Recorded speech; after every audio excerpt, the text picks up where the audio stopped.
सो hi everyone, आज से लगभग 100 साल पहले तक निमोनिया, टाइफॉइड या साधारण संक्रमण या साधारण खरोच भी मौत का कारण बन सकती थी। आज हम बात करने वाले हैं वो दवाई के बारे में जो हम आज बड़ी आसानी से या बेवजह भी हम यूज कर लेते हैं। उसका नाम है एंटीबायोटिक। तो एंटीबायोटिक की शुरुआत और इसके पीछे की कहानी, इसका इतिहास और इसका रिसर्च कैसे हुआ, कब और कहाँ, ये सब हम बात करेंगे इस वीडियो में। वीडियो को लास्ट तक देखना होगा। तो चलिए शुरू से शुरू करते हैं।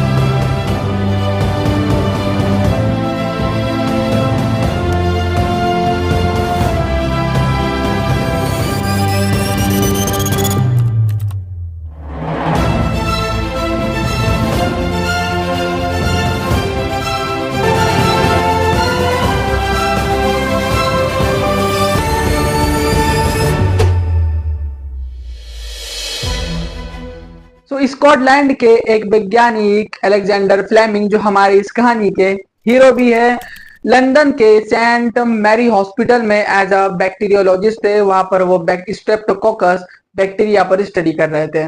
बताया जाता है कि छुट्टियों से लौटते समय 3 सितंबर 1928 को उन्होंने देखा कि पेट्री डिश पर बैक्टीरियल कॉलोनीज डेवलप हो चुकी थी, लेकिन सिवाय एक जगह के जहां पर फंगस का डेवलपमेंट हुआ था। फंगस यानी फफूंद का जहां पर डेवलपमेंट हुआ था, वहां पर बैक्टीरिया का फर्दर कोई डेवलपमेंट उनको देखने नहीं मिला, यानी वहां पर बैक्टीरिया का कोई भी मौजूदगी नहीं थी। उन्होंने देखा कि जहां पर फफूंद या फंगस का डेवलपमेंट हुआ है, वहां पर कोई किसी भी तरह का बैक्टीरिया का डेवलपमेंट नहीं हुआ था, यानी वो फंगस से कोई ऐसा सब्सटेंस रिलीज हो रहा था जो बैक्टीरिया के डेवलपमेंट को प्रिवेंट कर रहा था और बैक्टीरिया को बढ़ने से या बैक्टीरिया को रोक रहा था।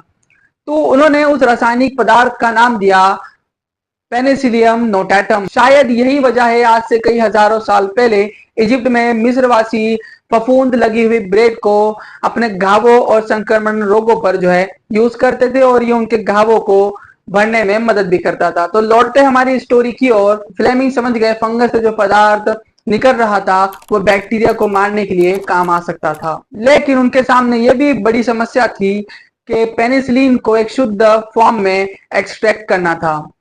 पेनिसिलिन को शुद्ध फॉर्म में एक्सट्रैक्ट करने का काम उनके सहभागी या ऑक्सफोर्ड यूनिवर्सिटी की team, Howard Florey, Ernst and Norman Heatley के द्वारा 1939 में किया गया और पेनिसिलिन को शुद्ध फॉर्म में निकाला गया। 1941 में पहले मरीज पर इसका टेस्ट भी किया गया, लेकिन दवा के अभाव के चलते उसकी मृत्यु भी हो गई। फिर भी यह सबूत था कि इंसानों को बचाना संभव है।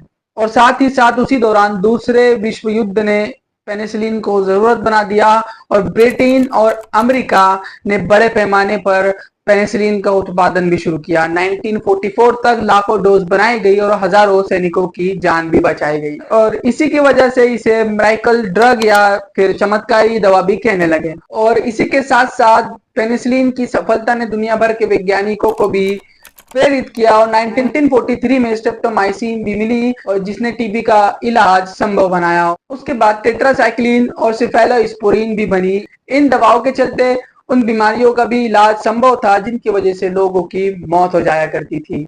इस अद्भुत सफलता के साथ साथ एक चुनौती भी हमारे सामने अब खड़ी हो चुकी है। आज के टाइम में इंसान की लापरवाही और बेवजह और बार बार एंटीबायोटिक का यूज करने की वजह से बैक्टीरिया भी इन दवाओं के खिलाफ मजबूत हो रहे हैं, यानी एंटीबायोटिक रेजिस्टेंस बन रहे हैं, और ये आने वाले समय के लिए एक बड़ी चुनौती भी साबित हो सकती है। तो आपको ये कहानी कैसी लगी? महज एक संयोग से शुरू होने से लेकर तो मेडिकल जगत के एक चमत्कार बनने तक का ये सफर, यह कहानी हमें याद दिलाती है कि विज्ञान और जिज्ञासा मिलकर एक चमत्कार कर सकते हैं। और अब हमारी जिम्मेदारी बनती है कि ऐसे चमत्कारों को हम बचा सके और इनके बारे में हम जान सके। तो ऐसे ही कुछ रोचक कहानियों के लिए आप कमेंट कर सकते हैं और इसके रिलेटेड कई सारे टॉपिक के लिए भी आप कमेंट कर सकते हैं, जैसे सुपर बग एक्सेट्रा के लिए अगर आप जानना चाहते हैं तो कमेंट करके जरूर बताएं, और आपको पता है क्या करना है, जाते जाते इस वीडियो को शेयर कर दो। तो मिलते हैं ऐसी इंटरेस्टिंग कहानी के साथ अगली वीडियो में, तब तक के लिए बाय।